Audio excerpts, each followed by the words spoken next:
रमता राम जपो रे प्राणी, अब तो सुन ले राम कहानी।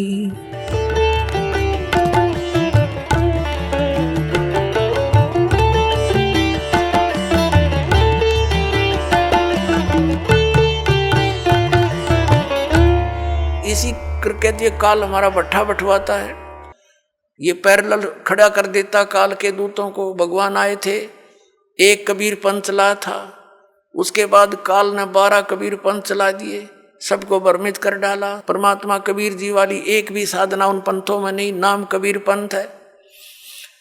तो इससे आपने अब सतर्क रहना है। पीछे जो गलतियां हो चुकी हैं उनसे बचकर ही हम आगे सफल हो सकेंगे। वो उदाहरण भी आपको दिए जाते हैं।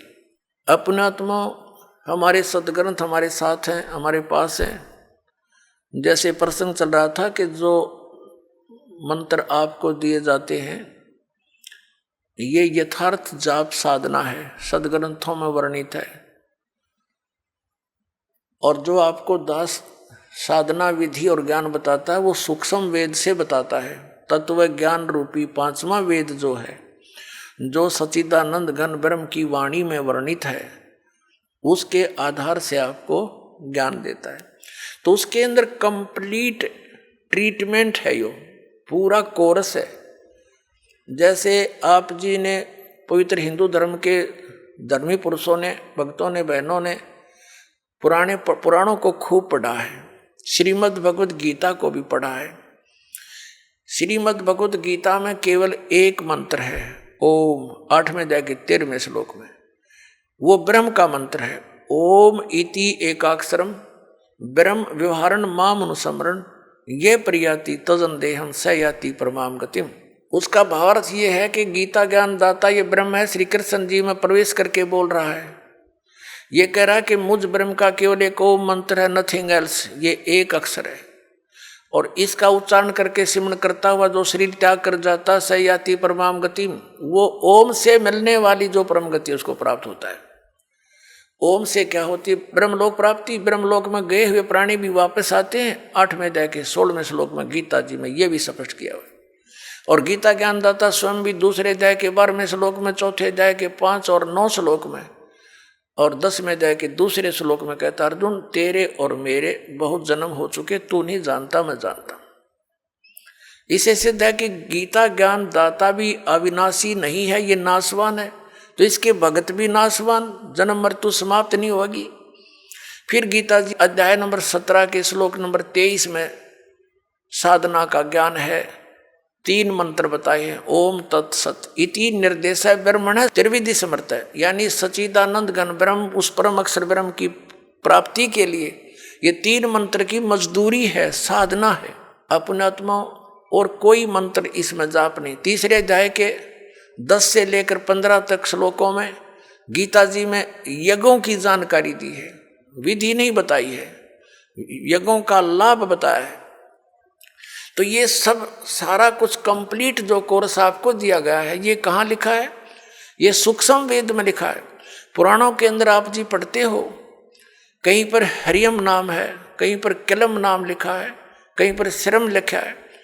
ये कहीं कोई जाप करने का बताया, कहीं ने किसी ने कुछ बताया। तो परमात्मा ने आकर के सतयुग के प्रथम चरण में ब्रह्मा जी आदि कईयों को मिले थे, वो महापुरुषों को मिलते हैं, उनका गुण है। तो उनको ये कंप्लीट प्रथम मंत्र देने की, बताने की चेष्टा की थी। तो उन्होंने उनको स्वीकार ना करके उस में से अपने अपने स्वार्थवश मंत्र निकाल लिए और उनकी साधना शुरू कर दी। और ये ऐसे जो मंत्र हैं, स्ट्रॉन्ग मंत्र हैं, इनके जाप से शीघ्र ही लाभ प्राप्त हो जाता है। जैसे एक बार ये दास एक शहर में पाठ कर रहे थे, पर गांव गांव में, घर घर, नगर नगर में जाते थे हम, श्रद्धालुओं के 3 दिन पाठ करते थे, सत्संग सुनाते थे, सब परिवार को बैठाकर समझाया करते थे। तो उनका एक पड़ोसी था, उसको बुला लिया, कहा जो आप भी सत्संग सुन लो, ज्ञान सुनो। सत्संग सुनने के बाद वो पास में आकर बैठ गया। 5-7 भगत थे। वो कहने लगा जी मुझे तो वो मंत्र दे दे जिसमें नरी माया माया इकट्ठी हो है, और नहीं चाहिए मैंने कोई भी, मोक्ष मास की मुझे जरूरत नहीं। तो ये इस टाइप के व्यक्ति हैं, वो उन्होंने ऐसा ही कर लिया पहले, जैसे एक मंत्र सेलेक्ट कर लिया, किलम, इसकी साधना करी, इसे सिद्धियां आ गई, उस सिद्धि एक हल्दी की गांठ प्राप्त करके पंसारी बन गए, कर लिया ना सपना भी। फिर किसी ने दूसरा मंत्र शुरू कर दिया, श्रम श्रम करेंगे, तो उससे ये दुर्गा का मंत्र है, इससे शक्ति माया की सिद्धि हो जाती है, छोटा मोटा कार्य सिद्ध हो गया, फिर चौड़ चपट। तो ऐसे यू काम बिगाड़ रखा था। अब ये कंप्लीट कोर्स आपको दिया गया है, इसको ऐसे ही करना पड़ेगा, क्योंकि यदि हम एक सूंठ खाएंगे, सौंठ, तो वो सौंठ का ही गुण देगी, और उसको अन्य औषधियों के साथ मिलाकर प्रयोग किया जाएगा तो उसका गुण बदल जाता है। ठीक इसी प्रकार हम इस विधि को प्रयोग करेंगे, इस प्रकार से हम साधना करेंगे तो उसका फल होगा। जैसे आज प्रसंग चला था कि प्रथम मंत्र भी आपको दिए जाते हैं, और सतनाम के अंदर भी उन्हीं मंत्रों का कुछ समावेश है, तो कुछ भोली आत्मा ये भ्रमित हो जाते हैं कि बताओ वो नाम भी उधर भी वही है, उलट पुलट करके यहाँ दे रखे। इनमें बहुत अंतर होता है। जैसे एक आयुर्वेद में लिखा है कि शहद और घी को यदि समान मात्रा में मिला दिया जाए तो विष बन जाता है, और उसको विषम मात्रा में बनाया जाए तो वो अमृत बन जाता है। जैसे 2 चम्मच शहद और 1 चम्मच घी डाल दिया तो अमृत बन गया, और दोनों 1-1 चम्मच मिला के खा लिया तो विष का काम करता है। तो इसी प्रकार वेद को पता होता है कौन सी औषधि किस प्रकार मिलाने से ये गुण युक्त होती है। तो ये दास इस अध्यात्म मार्ग का वेद है। आप एक सिंपल समझो, आप जन्म मरण रोग के रोगी हो, ये दास वो वेद है जिसको कंप्लीट कोर्स याद है इस जन्म मरण मृत्यु के रोग के नाश करने का। और आज तक या तो भगवान को ज्ञान था, या परमात्मा जिन महापुरुषों को मिले वो कौन कौन है, आदरणीय धर्मदास साहिब जी, आदरणीय नानक साहिब जी, आदरणीय मुल्कदास साहिब जी, आदरणीय दादू साहिब जी, आदरणीय गरीबदास साहिब जी, गांव छुडानी, जिला जज्जर, हरियाणा वाले, आदरणीय गीसा दास साहिब जी, गांव खेखड़ा, जिला मेरठ, उत्तर प्रदेश वाले।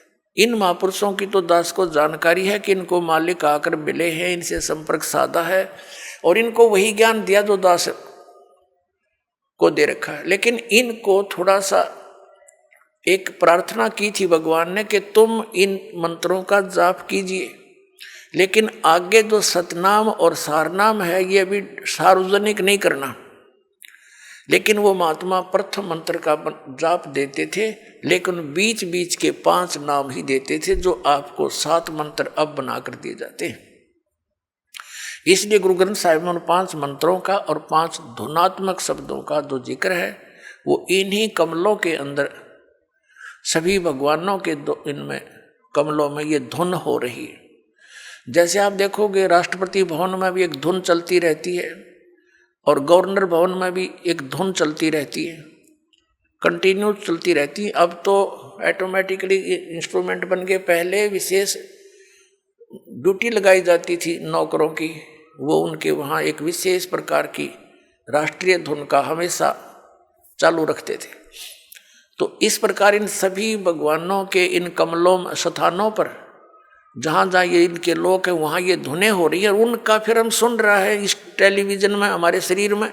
जैसे कोई भी कार्यक्रम कहीं हो रहा है तो टेलीविजन पर हम यहाँ देख रहे हैं, लेकिन वो टेलीविजन में नहीं है, वहाँ तो हम देख रहे सुन रहे हैं, वो वास्तव में कहीं और होता है। तो ऐसे ये मंत्र हैं। तो पुण्यात्माओं, जो दास आपको मंत्र देता है, जो ज्ञान देता है, ये बिल्कुल फाइनल समझ लेना।